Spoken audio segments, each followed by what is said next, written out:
તો ગિરનાર પર્વતની ગોદમાં યોજાતા મહાશિવરાત્રિના પવિત્ર મેળામાં દર વર્ષે લાખો ભાવિકો ઉમટી પડે છે।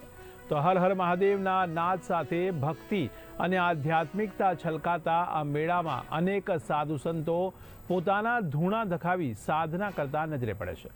ત્યારે આ વર્ષે મેળામાં એક અનોખું આકર્ષણ બની છે સાધ્વી ત્રિવેણીગિરી, જે પોતાની વિશિષ્ટ યોગ પ્રણાલી દ્વારા ચિલમ પ્રગટાવવાની અનોખી રીતને કારણે લોકોમાં ચર્ચાનો વિષય બની છે।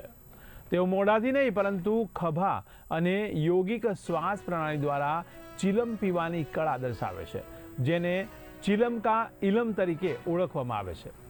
તો મળતી માહિતી મુજબ ઉત્તર ગુજરાતથી છેલ્લા 25 વર્ષથી મેળામાં આવતા સાધ્વી ત્રિવેણીગિરીએ આધ્યાત્મિક માર્ગ અપનાવી દુનિયાથી અલગ જીવન પસંદ કર્યું છે। તેઓ કહે છે કે સાધુ સંતો ચિલમનો ઉપયોગ નશા માટે નહીં પરંતુ મનને વશમાં રાખવા, ધ્યાન અને યોગમાં એકાગ્રતા વધારવા માટે કરે છે।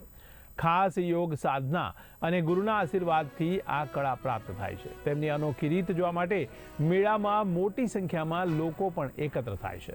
ત્યારે ખાસ કરીને યુવાનોમાં ઉત્સુકતા જોવા મળે છે, પરંતુ સાધ્વી ત્રિવેણીગિરી યુવાનોને સ્પષ્ટ સંદેશ આપે છે કે નશાની તરફ આકર્ષિત ન થવું જોઈએ।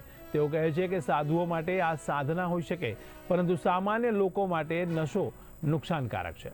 તેમણે યુવાધનને ભણતર, કામ ધંધા અને પરિવાર પ્રત્યે જવાબદારી નિભાવવાની સલાહ આપી છે। આ રીતે ભવનાથ મહાશિવરાત્રિ મેળામાં ભક્તિ સાથે અનેક આધ્યાત્મિક અને અનોખી વિભૂતિઓના દર્શન થતા હોય છે, જે આ મેળાને ખૂબ જ વિશેષ બનાવે છે।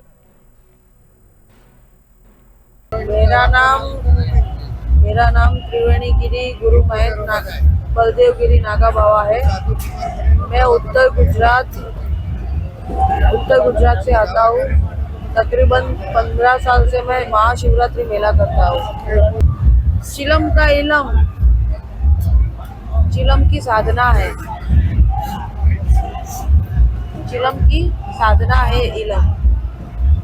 सब अलग अलग तरीके से चिलम पीते हैं। सबकी मति अलग अलग रहती है, सबका तरीका अलग अलग रहता है।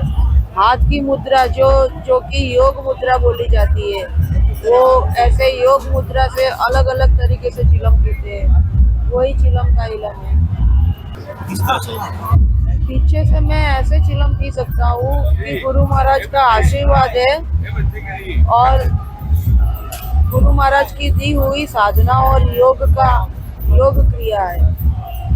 योग, साधना और गुरु महाराज का आशीर्वाद, ये त्रिवेणी संगम में जब ये चिलम का इलम हो सकता है, जब ये पीछे से चिलम में सर कर सकता हूँ।